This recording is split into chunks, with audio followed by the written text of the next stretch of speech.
Hello दोस्तों, राधे राधे। आइए जानते हैं कार्तिक मास की कथा का तृतीय अध्याय। आखिर सत्यभामा ने भगवान विष्णु से क्या कहा। सत्यभामा ने कहा, हे प्रभु, आप तो सभी काल में व्यापक हैं और सभी काल आपके आगे एक समान हैं। फिर भी यह कार्तिक मास ही सभी मासों में श्रेष्ठ क्यों है आपके लिए। आप सब तिथियों में एकादशी और सभी मासों में कार्तिक मास को ही अपना प्रिय क्यों कहते हैं, इसका कारण बतलाइए मुझे। भगवान श्री कृष्ण ने कहा, हे भामिनी, तुमने बहुत अच्छा प्रश्न किया है। मैं तुम्हें इसका उत्तर देता हूँ, ध्यान पूर्वक सुनो।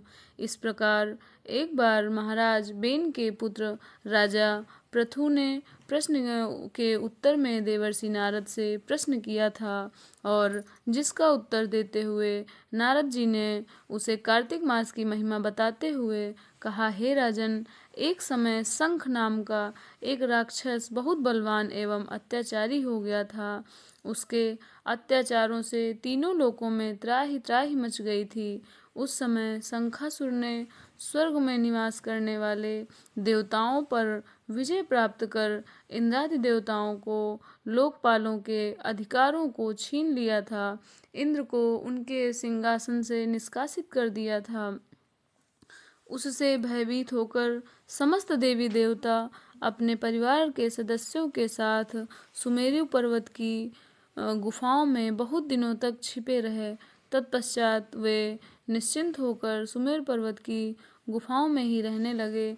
इंद्र आदि देवताओं ने अपना सिंहासन और स्वर्ग दोनों छोड़ दिए थे। अब उनके पास रहने के लिए कोई भी जगह नहीं बची थी जहाँ पे उस शंखासुर का आक्रमण न हो। हर जगह उसने त्राही मचा रखी थी। उधर जब शंखासुर को इस बात का पता चला कि देवता आनंद पूर्वक अपने परिवार सहित सुमेरु पर्वत की गुफाओं में निवास कर रहे हैं, तो उसने सोचा कि ऐसी कोई दिव्य शक्ति अवश्य है उस पर्वत में, जिसके प्रभाव से अधिकारहीन यह देवता अभी भी बलवान है। क्योंकि सारे देवी देवताओं के जो भी अधिकार थे, जो भी शक्तियाँ थीं, सारी छीण हो चुकी थीं, जिनके कारण वह अपना सिंहासन वापस नहीं पा सकते थे। इसीलिए सुमेरु पर्वत की कंदराओं और गुफाओं में रहने को मजबूर थे। सोचते सोचते वह इस निर्णय पर पहुंचा कि वेद मंत्रों के बल के कारण ही देवता बलवान हो रहे हैं। यदि इनसे वेद छीन लिए जाएं तो वे बलहीन हो जाएंगे। ऐसा विचार कर शंखासुर ब्रह्मा जी के सत्यलोक से ही शीघ्र ही वेदों को हर लाया। शंखासुर गया भगवान ब्रह्मा के पास और वहाँ से उनके जो वेद पुराण थे, वेद को चुरा लाया ताकि वेद मंत्र भगवान लोग ना पढ़ सकें।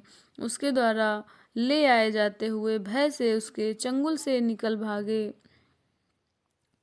ऐसा विचार कर शंखासुर ब्रह्मा जी के सत्यलोक से शीघ्र ही वेदों को हर लाया। उसके द्वारा ले जाए जाते हुए भय से उसके चंगुल से निकल भागे और जल में समा गए। शंखासुर ने वेद मंत्रों तथा बीज मंत्रों को ढूंढते हुए सागर में प्रवेश किया, परंतु न तो उसको वेद मंत्र मिले और न ही बीज मंत्र मिले, क्योंकि वेद मंत्र और बीज मंत्र दोनों ही सागर में समाहित हो गए थे।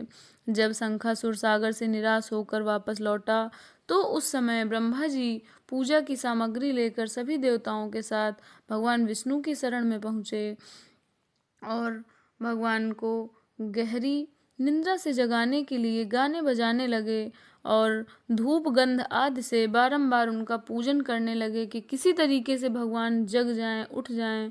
भगवान विष्णु ही हमारा कुछ कर सकते हैं, क्योंकि सारे देवादिदेव बहुत ही परेशान हो गए थे। धूप दीप नौवेद आदि अर्पित किए जाने पर भगवान की निंद्रा टूटी और वह देवताओं सहित ब्रह्मा जी को अपना पूजन करते हुए देखकर बहुत प्रसन्न हुए तथा कहने लगे, मैं आप लोगों के इस कीर्तन एवं मंगलाचरण से बहुत प्रसन्न हूँ। आप अपना अभिष्ट वरदान मांगिए, मैं अवश्य प्रदान करूँगा। जो मनुष्य अश्विन शुक्ल की एकादशी से देवोत्थान एकादशी तक ब्रह्म मुहूर्त में उठकर मेरी पूजा करेंगे, उन्हें तुम्हारी ही भांति मेरे प्रसन्न होने के कारण सुख की प्राप्ति होगी।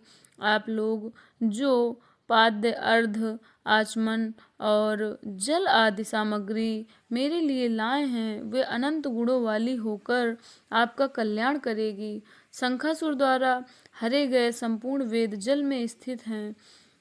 मैं सागर पुत्र शंखासुर का वध करके उन वेदों को अभी लाए देता हूँ, क्योंकि शंखासुर के जो पिता थे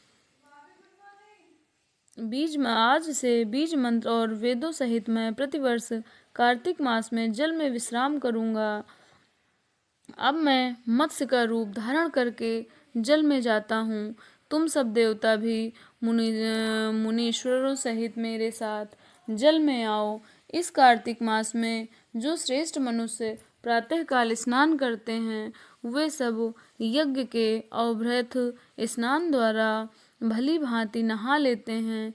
हे देवेंद्र, कार्तिक मास में व्रत करने वालों को सब प्रकार से धन, पुत्री, पुत्र आदि देते रहना, उनकी सभी आपत्तियों से रक्षा करना। हे धनपति कुबेर, मेरी आज्ञा के अनुसार तुम उनके धन धान्य की वृद्धि करना, क्योंकि इस प्रकार का आचरण करने वाला मनुष्य मेरा रूप धारण करके जीवन मुक्त हो सकता है।